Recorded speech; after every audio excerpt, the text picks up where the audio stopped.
영국 엘리자베스 2세 여왕이 지난 8일 서거했습니다. 그리고 이제 내일이죠. 19일 웨스트민스터 사원에서 이제 국장을 진행하고, 그리고 성 조지 교회에 있는 그 마지막 예식과 더불어서 그리고 그 지하에 있는 납골 땅에 이제 모시게 됩니다. 이미 그곳에는 그 남편인 필립 공이 작년에 안치되어 있어서 그 옆에 안치될 예정이라고 합니다. 그런데 그 가운데 크리스찬 포스트지의 랍 슈왈츠 와일더 교수가 이 고인된 그 여왕에 대한 여러 가지 헌사 가운데 잊지 말아야 될 것이 있다라는 글을 게재했습니다. 그것은 뭐냐면 여왕의 그리스도에 대한 신앙이라고 그랬습니다. 실제로 엘리자베스 2세 여왕은 부활절과 성탄절마다 담화문을 발표하면서 그녀의 신앙의 고백들을 늘 해왔습니다. 특히 지난 2020년 코로나 팬데믹이 막 시작되는 그때에 그 부활절을 맞이하면서 그녀가 했던 그 담화문의 내용이 많은 사람들에게 힘을 주었습니다. 이런 내용이었죠. 첫 부활절 날 부활하신 그리스도의 발견은 그의 제자들에게 새로운 희망과 새로운 목적을 주었습니다. 이와 같이 우리 모두는 이번 부활절에 그와 같은 용기를 얻을 수 있을 것입니다.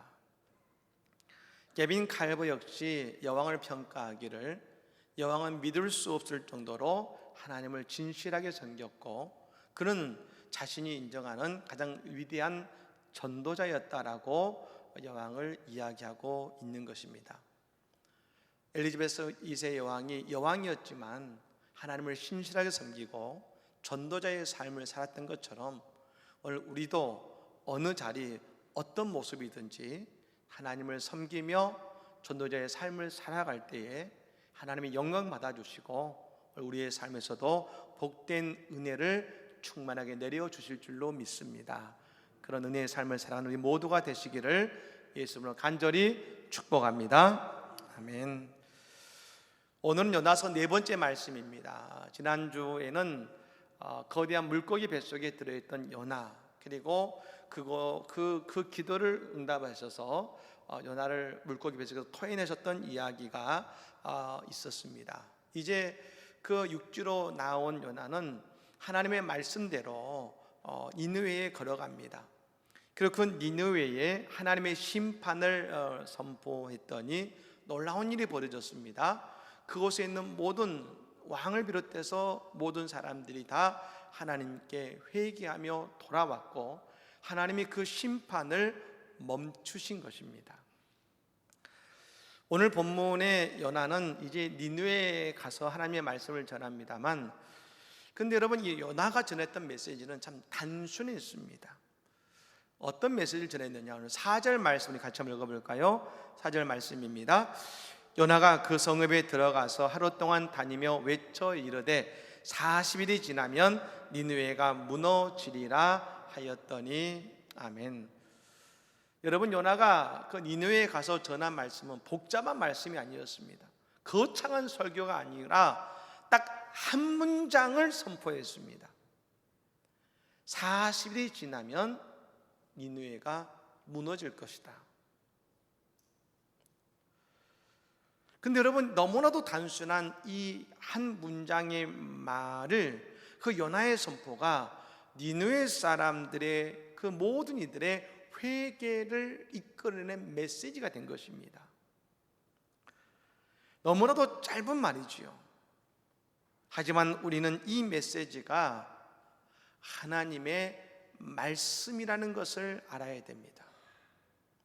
아무리 그 말씀이 짧다 하더라도 하나님의 말씀이기에 그 말씀은 능력을 발휘하고 그 한 문장의 말씀이 사람들의 마음을 변화시키신 것입니다.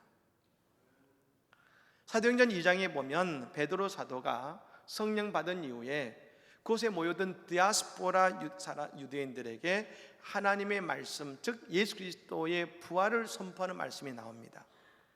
근데 우리가 읽을 때는 긴 것 같지만 실제로 그 말씀을 설교한다고 했을 때는 대략 7분 정도밖에 되지 않는 짧은 글입니다. 근데 그 7분 정도의 짧은 메시지를 듣고 수천 명이 회개하고 세례받고 예수 그리스도를 믿는 놀라운 구원의 역사가 일어났다는 것입니다. 그러므로 오늘 우리에게 중요한 것은 무엇입니까? 우리 하나님의 말씀이 우리에게 단 한 구절의 말씀이라도 내게 들려지는 것입니다. 히브리서 4장 12절 말씀에 하나님의 말씀을 분명히 선포했습니다. 하나님의 말씀은 살아있고 활력이 있어 좌우의 날선 어떤 검보다도 예리하여 혼과 영과 및 관절과 골수를 찔러 쪼개기까지 하며 또 마음의 생각과 뜻을 판단하나니라 했습니다. 여러분, 하나님의 말씀은 살아있음을 믿으시길 바랍니다. 능력 있음을 믿으시길 바랍니다. 그 말씀이 오늘 우리에게 능력이 되므로 말입니다. 그 말씀이 우리의 삶을 변화시키고 새롭게 만드시는 것입니다. 그러나 여러분, 이 아침에 하나님의 말씀이 우리에게 임함으로 우리의 삶이 새롭게 변화되기를 예수님으로 간절히 축복합니다. 근데 오늘 말씀이 우리에게 참 은혜가 되는 구절이 있습니다. 오늘 1절 말씀입니다. 우리 같이 한번 읽어볼까요? 1절입니다. 여호와의 말씀이 두 번째로 요나에게 임하니라 이르시되 아멘. 여호와의 말씀이 두 번째로 요나에게 임하니라. 한번 따라해 보실까요? 여호와의 말씀이 두 번째로 나에게 임하니라. 할렐루야. 얼마나 감사한 말씀인지 모릅니다. 저는 이 말씀이 이렇게 들렸습니다. 요나에게 하나님이 두 번째 기회를 주셨다. 왜 두 번째 기회가 임했을까요? 그것은 요나가 첫 번째 말씀에 불순종했기 때문입니다. 하나님께서 가라는 하나님의 길이 아니라 다른 길로 갔기 때문입니다. 그럼에도 불구하고 하나님은 오늘 두 번째 말씀, 두 번째 기회를 요나에게 주고 계시는 것입니다. 여러분, 그래서 우리 하나님은 사랑의 하나님이신 것입니다. 사실 여러분, 우리가 요나서를 보면 요나서의 겉에 드러나는 모습은요, 심판받을 수밖에 없는 이 니느웨라는 곳, 하나님의 말씀에 불순종하는 하나님의 종, 그리고 이방신을 섬기는 많은 이방인들, 그리고 세상의 환락의 끝을 보여주는 다시서와 같은 여러분 그런 모습들만이 가득 나와 있습니다. 하지만 여러분, 요나서에 흐르는 가장 중요한 모습은 그 요나서 내면에 흐르고 있는 소중한 하나의 모습이 있습니다. 그것이 바로 하나님의 사랑이라는 것입니다. 하나님의 사랑이 저 이스라엘에도, 요나에게도, 니느웨에서도 흐르고 있는 것입니다.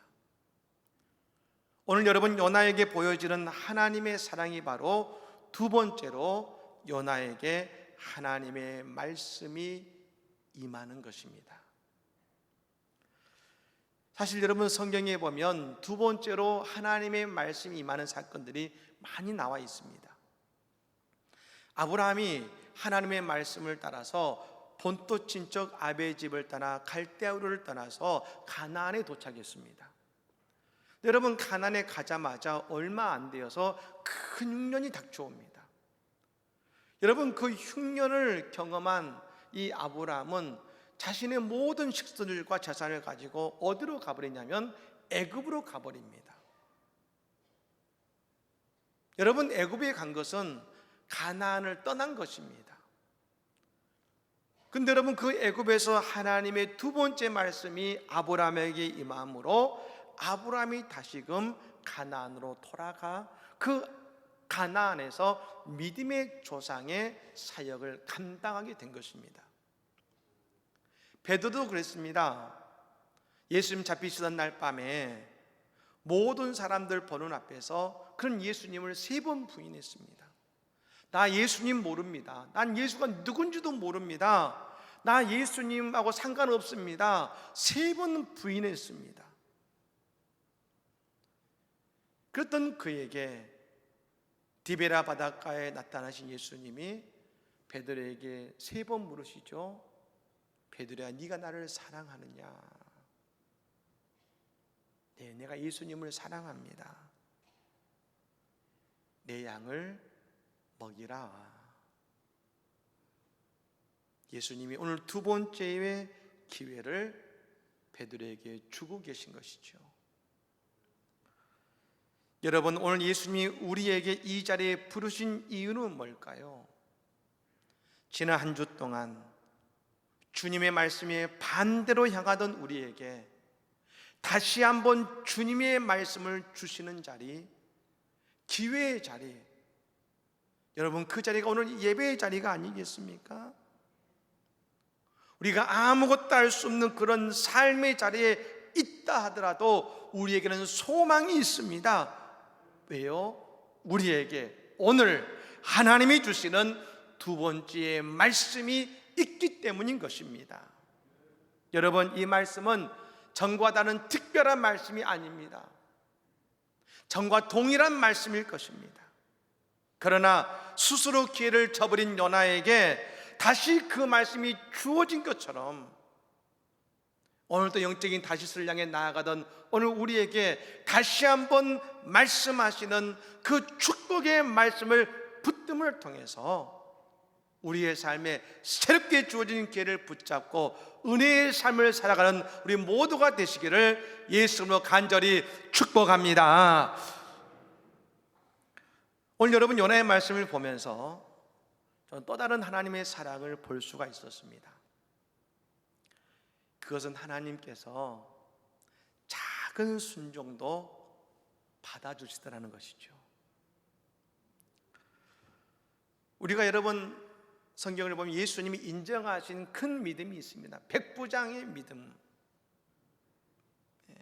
큰 믿음이죠. 여러분, 오늘 우리에게도 이 백부장과 같은 큰 믿음이 있기를 예수님을 간절히 축복합니다.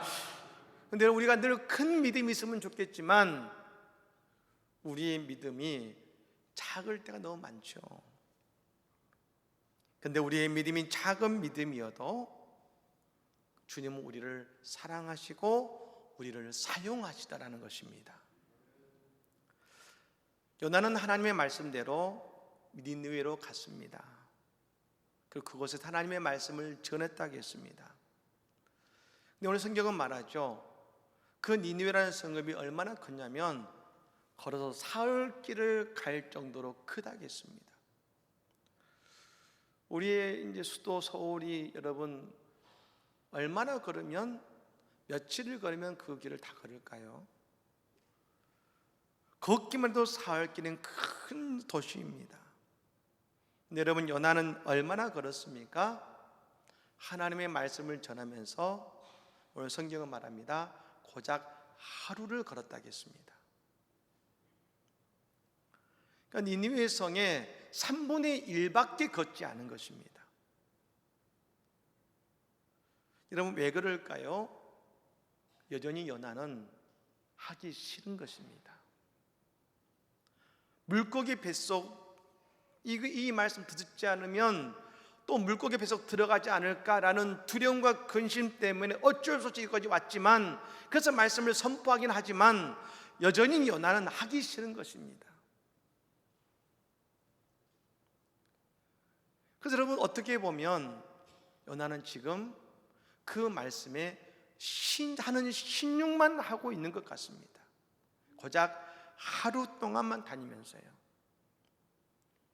우리가 아이들을 키울 때 아이들을 훈육할 때가 있죠. 이렇게 하면 안 되고 이렇게 해야 돼 라고 가르칠 때 아이들이 하기 싫으면 혼날까 두려워서 신용만 하지 않습니까? 저는 마치 이 모습이 요나의 모습 같습니다.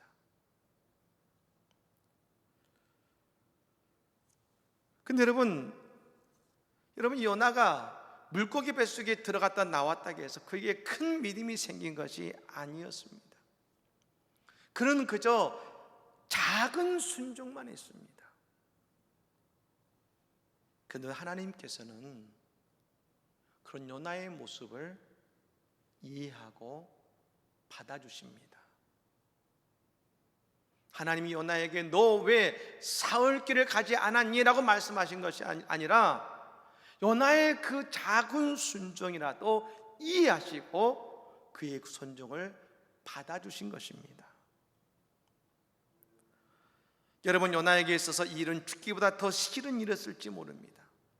아니, 그 큰 니느웨 성을 보고 주눅이 들었을지도 모릅니다.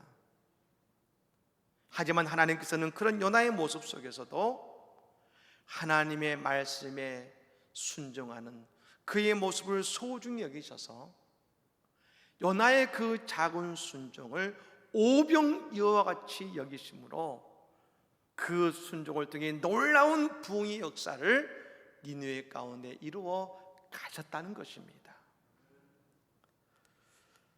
여러분, 하나님께서는 우리의 작은 순종을 지금도 원하고 계십니다. 어떤 분들은 그런 말씀하시죠. 목사님, 이왕 순종할 거 언제나 순종해야지요. 크게 순종해야지요. 그리고 뭘 하시냐면 할 수 있을 때까지 기다리겠습니다. 할 수 있을 때 하겠습니다 말씀하실지 모르겠습니다만 우리의 온전한 순종은요, 오늘 나의 작은 순종이 쌓여서 온전한 순종을 할 수 있는 것입니다. 하나님이 오늘 우리에게 진정으로 원하시는 것은 그 작은 순종이라도 원하시고 그것을 통해 하나님의 일을 이루어 가시는 것입니다. 저는 오늘 이 말씀을 보면서 이 요나의 순종이 마치 저 펌프로 물을 끌리는 그 펌프의 마중물 같다는 생각이 들었습니다. 저희 캄보디아에 우리가 그런 펌프를 또 우리가 기증하기도 했었습니다만, 여러분, 이 펌프로 이 아래에 있는 우물물을 끌어올리는 걸 보면 꼭 그 옆에 한 바가지 물이 있지요. 그 물은 어떤졌습니까? 그 펌프 위에 붓고 막 펌프질을 해야 되면 그곳에서 끊임없이 펌프질을 하는 동안 물이 샘솟아 나옵니다. 하나님은 누구보다 요나를 잘 아십니다. 하나님은 누구보다 우리를 잘 아십니다. 하나님은 그러나 요나를 끝까지 사용하고 계시고 요나의 그 작은 순종도 소중히 여기고 계십니다. 오늘 우리도 그렇습니다. 하나님은 우리의 작은 순종을 귀중하게 여기시고 그 순종을 통해 우리의 삶에서 하나님의 기뻐하시고 온전케 하시는 그 뜻을 이루어 가기를 원하신다는 것입니다. 여러분, 이번 한 주 우리에게 주시는 그 하나님의 말씀이 있을 것입니다. 단 한 번이라도 그 작은 순종이라도 여러분 순종하시기를 바랍니다. 그 순종이 오늘 우리의 삶에 축복의 생수가 샘솟게 만드는 그 은혜의 시간이 될 줄로 믿습니다. 여러분, 오늘 요나는 고작 하루 니느웨를 다니며 말씀을 전했습니다. 그때 요나가 본 광경은 놀라운 광경을 보게 됩니다. 모든 사람들이 베옷을 입고 금식하며 회개하기 시작합니다. 자신들의 죄를 토해내기 시작합니다. 그 소식을 들은 왕도 왕복을 벗고 베옷을 입고 제 위에 올라가서 금식하며 자신의 죄를 회개합니다. 하나님께 기도합니다. 여러분, 구약 시대에는 2번 금식했다고 합니다. 첫 번째는 속죄일이었습니다. 자신들의 죄를 속죄하는 그날 모두 다 금식하면서 하나님께 기도하며 자신의 죄를 속죄했습니다. 두 번째 금식했던 날은 언제냐면 예루살렘 성이 멸망당한 날, 모든 유대인들은 그날 금식하며 기도했습니다. 예, 하나님께서는 저 니느웨 백성들이 지금 자신들의 죄를 금식하며 회개한 모습을 보셨습니다. 그들은 기도하며 이런 생각이 들었습니다. 하나님께서 그 뜻을 돌이키시지 않겠는가 하며 그들이 모두가 하나 되어 하나님께 회개하며 기도했습니다. 여러분, 회개는 힘이 있음을 믿으시기를 바랍니다. 회개는 불길임을 믿으시기를 바랍니다. 한국교회 역사상 가장 위대한 회개는 언제 일어났습니까? 1907년도에 장대영교에서 일어났지 않습니까? 그때 그 부흥회를 하는 가운데 길선주 장로님이 일어나셔서 자신의 죄를 토해내며 회개하자 그 회개의 불길이 앉아있는 모든 사람들에게 붙어서 모두가 일어나 자신의 죄를 회개하며 토해내고 쏟아내었습니다. 여러분, 그러자 어떤 일이 벌어졌습니까? 그곳에 놀라운 성령의 역사가 일어났음을 믿으시기를 바랍니다. 여러분, 그럼 우리 시대에, 오늘 이 시대에 우리의 신앙의 안타까움이 있습니다. 우리에게 회개하는 신앙이 점점 사라지고 있다는 것입니다. 이것은 여러분, 다른 말로 하면 하나님의 말씀을 들으면서 내 마음에 찔림이 없다는 것입니다. 니느웨 왕이 요나의 말을 듣고 왕복을 벗고 굵은 베옷을 입고 제 위에 앉았다고 했습니다. 모든 백성의 금식을 선포했습니다. 다 같이 회개하자는 것입니다. 왜 그렇게 할 수 있었습니까? 하나님의 말씀이 오늘 니느웨 왕의 마음에 찔림이 되었으니까요. 하나님의 말씀이 내 마음에 찔림이 있으십니까?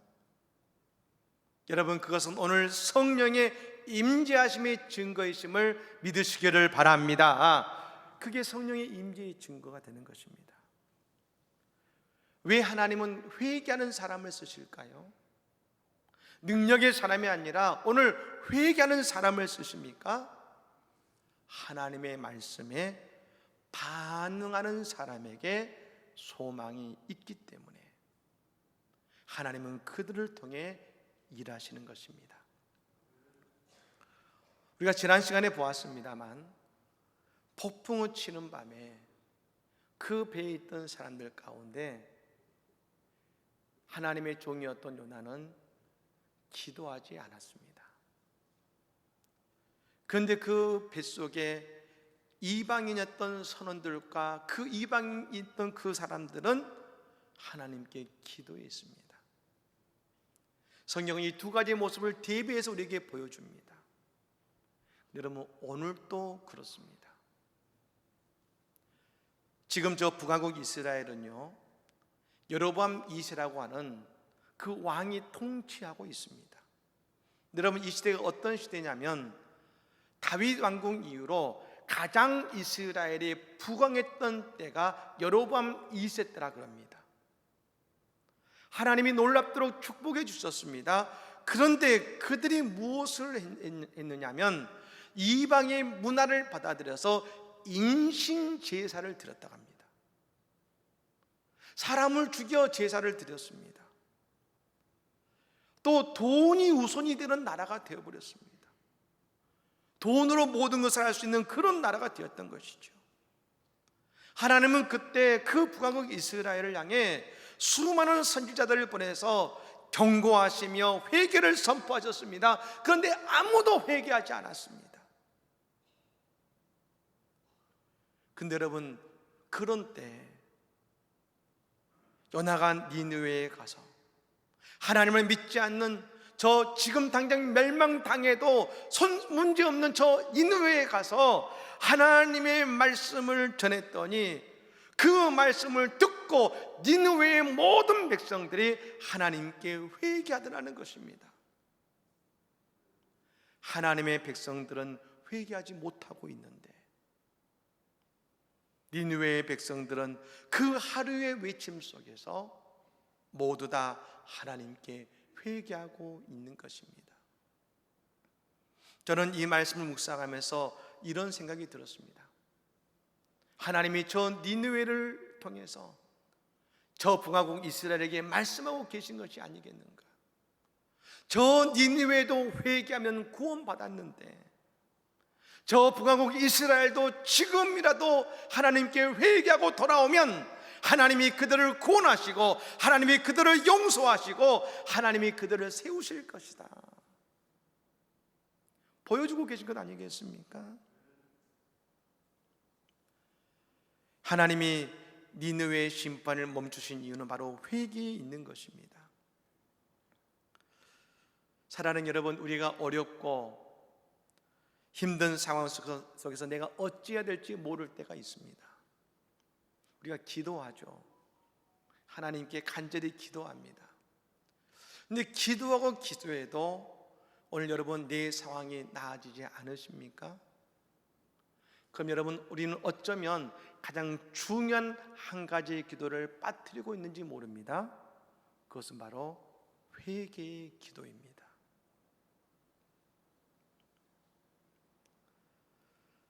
하나님 앞에 엎드리며 금식하며 기도하는 회개입니다. 우리가 주일마다 하나님께 예배할 때에 우리는 늘 하나님께 죄인됨을 고백하며 회개하는 심령이 되어야 되는 것입니다. 여러분, 그러한 때에 우리의 인생의 소낙비는 멈출 것이고 우리의 삶에 하나님의 은혜의 역사가 다시금 회복될 줄로 믿습니다. 다윗이 그의 노년에 그의 신하 믿었던, 정말로 충신하게 믿었던 아히도벨과 그의 아들 압살롬의 반역을 경험합니다. 신발도 신지 못하고 그는 도망자가 되었습니다. 그를 따르던 모든 신하들은 다 압살롬과 아히도벨을 저주했습니다.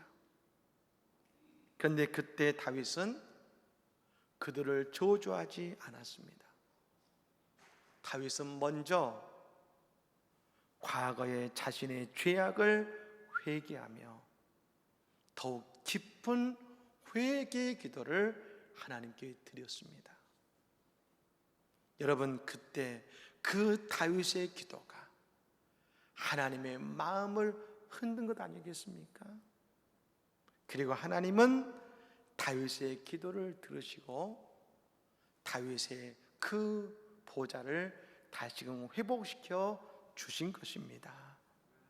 여러분, 오늘 요나는 다시 이만 하나님의 말씀대로 나아갔습니다.